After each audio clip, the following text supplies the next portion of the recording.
Something has awakened in Montreal as Juraj Slafkovsky gets another goal. Patrick Laine has a 3-point night, including a goal in back-to-back games. Nick Suzuki with a 3-point night as well. Samuel Montembeault with the shutout. There was so much going on. Even Hutson got in on the action. We got to talk about exactly what is working right now for the Montreal Canadiens and what is making this team look completely different, like the team that was top in the NHL for a month after this Four Nations break, all coming up on this episode of Habs Digest. But guys, you know we got videos after every single game. We have daily news videos, and if you want to stay up to date, like half of you aren't, hit that subscribe button. Hey, we got all the latest news around the Montreal Canadiens, and it's completely free. And I'm so excited to talk about stuff just like this, Jesse. Let's just dive right into it here, and let's bring up the box score. As always, feel free to pause, have a look, take a look at your favorite player or players on this list. There's so much to talk about, Jesse. How do you feel after a game like that? A game where Montreal came out against a Carolina team that didn't have a great performance against Toronto and just dominated them from the opening minute of this game right until the end. We haven't seen Montreal do this in a game, especially defensively, in a while.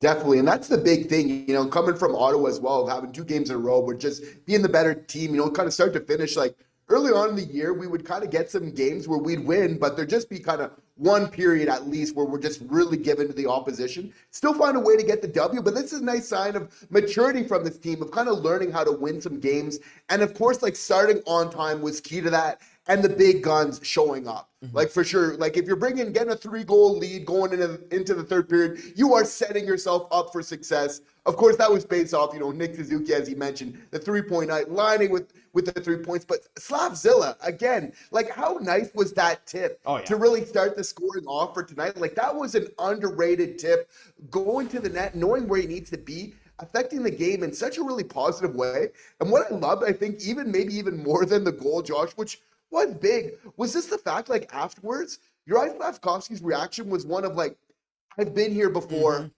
I've done this.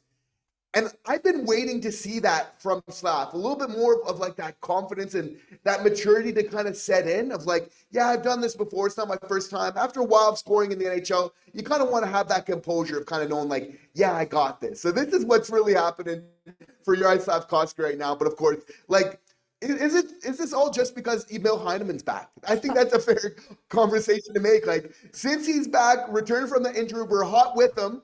Obviously, like with Owen Beck being in the lineup today, it allowed us to kind of keep the lines the same as we've had so much success with Emil Heineman being back. What's your thought, Josh? Is this all Emil Heineman, or is this more of a team effort tonight? It's a big part of Emil Heineman. I mean, the dude could have had 2 goals tonight as well. He had a nice little one-timer, I think, where he missed the net, or it was saved once, and he rang the post on another great chance in the third. He's had an amazing game, and yeah, you're very much right. That fourth line, which, gosh, especially on the PK with Evans and Armia, looked amazing. And that second line, seeing Owen Beck there in place of the injured Kirby Dach, that second line looked really solid. They got a 5v5 goal, and a lot of people thought it was Owen Beck that got the last touch. Could have very well been him. So overall, yeah, like that confidence that we're seeing from Slaf, he outplayed Mikko Rantanen big time today. And I know Rantanen is just getting used to a new team, but I gotta say, Slaf looked like the much more impactful player. And even when Slaf made a mistake tonight, he had a pretty bad turnover at one point. There was one time he didn't get the puck deep on the power play, and it led to a turnover. He slams his stick, he goes right back, and he makes a good play. And that's what I'm loving to see from Slaf. There's so many things we can talk about, Jesse, but I want to take a minute and focus on Nick Suzuki as well, because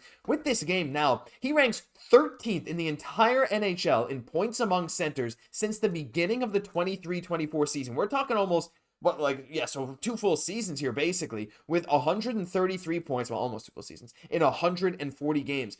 Not only is he a top 15 center in terms of point production over the last 2-ish seasons, he's also very solid defensively, playing the penalty kill, very mature with his play. And while I know a word that we've used, we used before the show is understated a little bit in this game. You mentioned that. It's like it kind of did feel like an understated good game for him. But to come in and have 3 points again, almost under the radar somehow, that snipe definitely wasn't. But just going back to see Nick Suzuki playing this unbelievable style of game. Yeah, 43% of the faceoff dot, but my gosh, the impact he has every night. He's going to be a point per game player before we know it.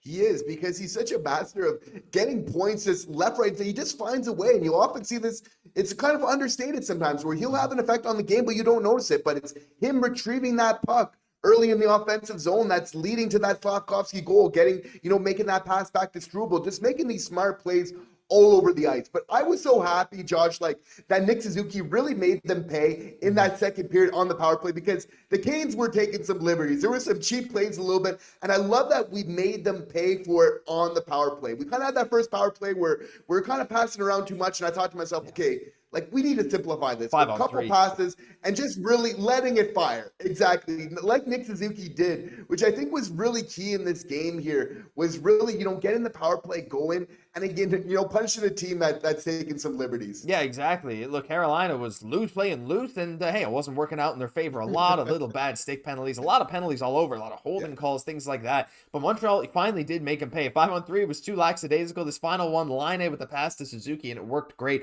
And that's also another good point. We got to talk about Patrik Laine. I mean, look, again, 5v5, there's some moments where I'm like, he feels a little slow, maybe a turnover here and there, but he got a 5v5 goal on a nice tip that also, I think, went off Rantanen. But again, the 2 assists, like, they were reasonable assists. That one to Suzuki was a great pass to him. Patrik Laine now with goals in back-to-back games, 3 points tonight, now bringing him up to, I believe, if my math isn't wrong, 22 points on the season. Patrik Laine looked really good tonight, and he got more run than he has in a long time now, with over 15 minutes of ice time. Not many forwards played more than him tonight. I think it was Armia ended up playing 16-30. Dvorak was pretty similar. Laine played more than Evans tonight, which is something we haven't really seen a lot over the last little while. I think Laine's game developing has been amazing too, Jesse, and watching him, him and Owen Beck, they made a really good duo, and that to me is indicative of something pretty special happening right now, that even a guy like Owen Beck in the Habs system can come up. He played more so wing, and Newhook was kind of given the center role tonight, but to be able to come up and play on that second line, replacing a guy that you have such high hopes in Kirby Dach, that shows top to bottom in this organization what's to come in the future, how these guys, whenever they come up, they seem ready to go, like we've seen with even a guy like Joshua Roy in the past. To have Owen Beck come in and look like he has decent chemistry with Laine and have a good game, like these two, that whole line, like I don't know, I'm just excited to see what other young guys are going to be able to come in and make that impact as well. For sure. And you got to feel like right now, like Beck is going to help Laine defensively, and then Laine helps Beck offensively, which is really great. And obviously they combined in a lot of great ways in that tonight. Obviously they weren't sure who scored one of them. Yeah. Beck getting to the front of the net as well, which was just really phenomenal to see tonight, for this team. So looking forward to seeing how they're able to kind of work together, and also Laine kind of continuing that to kind of expand on that playmaking bag where we know where he can kind of set it up. And we said, like on Habs Digest, like coming out of this Four Nations break, like the numbers show this guy's up to start getting some points again. He goes on streaks, he maybe gets a little bit colder, and then he goes on a run again. So that's what he's doing. Slaf being hot off this break, obviously Laine being hot off this break. Hutson, scoring with a little bit half of a slapper. He's staying that amazing, pace that he's doing ahead of Macklin. Celebrini in points. Yes, we're hyping up the Laine train here. I mean, just so many phenomenal things, again, of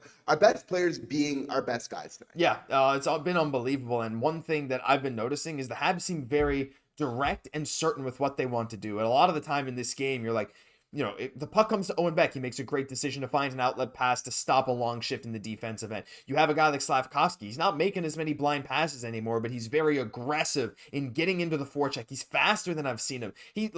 All these guys are like, I know what I got to do and I'm going to execute. And that's been amazing for Montreal. Like there's so much we could talk about right now about all these good players from Montreal, but there is one final guy we do have to talk about today, Jesse. And look, that's our boy Monty. I mean, in that another shutout for him. I believe that's now 4 on the season. I don't know. I feel like he gets underrated, I think, especially when you had that big stretch by Dobesh and you have Jacob Fowler coming up in the wings. And while Monty hasn't always been amazing, he can come out and have amazing games. Now, his defense did help him out a lot today. Carolina only mustered 20 shots. To be fair, Montreal didn't muster, many either. Yeah. But Monty was tested pretty well a few times. A few chances right in close. A great save with his glove late in the game. Like, I know the saves didn't matter as much late in the game when the victory was basically sealed, but he made the saves that he needed to make, and he gave the team confidence, and he looked locked in. He's just a guy, Jesse, that I wanted to highlight because, again, I feel like sometimes, not everyone, I know a lot of you guys in the comments aren't Monty haters or anything, but sometimes I feel like he gets underappreciated. And when he gets a performance like this, even though it's 20 saves, a shutout's a shutout, and this dude, especially in that first period, when Montreal got that lead, I felt confident that we would keep it because of his play. Yeah, definitely. He was there when the team needed him again in the third period with some kind of his biggest saves there. But again, I have to feel, Josh, like we've watched all the games for the Montreal Canadiens. This feels like one of the games where they've allowed the least amount of high danger opportunities. Like, it was scarce. They didn't have too many really solid grade A scoring chances on Montembeault tonight whatsoever. So a big thing about that was this team really started on time. They came prepared. Shout out to Martin St. Louis for that, because you could tell that they were playing with belief right away. In the first couple minutes of a game, you can kind of get a feel of where the team's at. Are they prepared? Are they ready to go? Are they kind of on their toes? Are they on their heels a little bit? Those early couple minutes really say a lot about who's really going to take the momentum of that game and really dictate the play going forward. So really loving that from the Montreal Canadiens of showing some belief in their team right from the opening puck drop. But yeah, the belief was there tonight. And after that Ottawa game too, like, I'm looking at this team now, it's like, okay, Ottawa was down a few players. This Carolina team is trying desperately to win. Like, they have a guy like Mikko Rantanen, they had Aho playing, they had Xhekaj, and it was just like, they couldn't get anything. The Habs defense was unbelievable. So what a great game again. Something special is happening right now again. I'm hoping they can keep this up, because this is the kind of play that is sustainable if you execute on your game plan every single night. Final thing, haven't done this into this for the last game. It's been a while. We're out of the muscle memory. The Mitchell Stevens Player of the Game Award. Jesse, I think tonight it's tough because we had Hutson who scored. We have Slaf who had another phenomenal game. I think it comes down to Laine, Suzuki, and Monty. Like, Monty getting a shutout, hard not to give it to him, though he wasn't tested as much. I don't know. I think for me, it's probably Nick Suzuki. Again, a 3-point night, solid defensively, making the right plays in the offensive zone. This dude's the captain. Everything he touches seems to turn to gold. 5-on-5 penalty kill power play. It didn't matter. He had a great game. What do you think about Nick Suzuki for the player of the game tonight? Yeah, that was my call before the show. Nick Suzuki all the way. Understated captain of this team, doing all the little details to really get the dub tonight. Absolutely. And hey, look, if you have Laine, if you have Monty, that's fair too, but leave your reasoning down below. We love to hear from you. That'll do it for this episode of Habs Digest. What a win. I love watching this team win. If you enjoyed, leave a like, comment, and subscribe. Guys, subscribe to the channel. We're pushing 20,000. We're so close. And I just wanted to thank you guys every single day for all the support. I'm Josh Gosse, my co-host, Jesse Poirier. I'll catch you in the next one.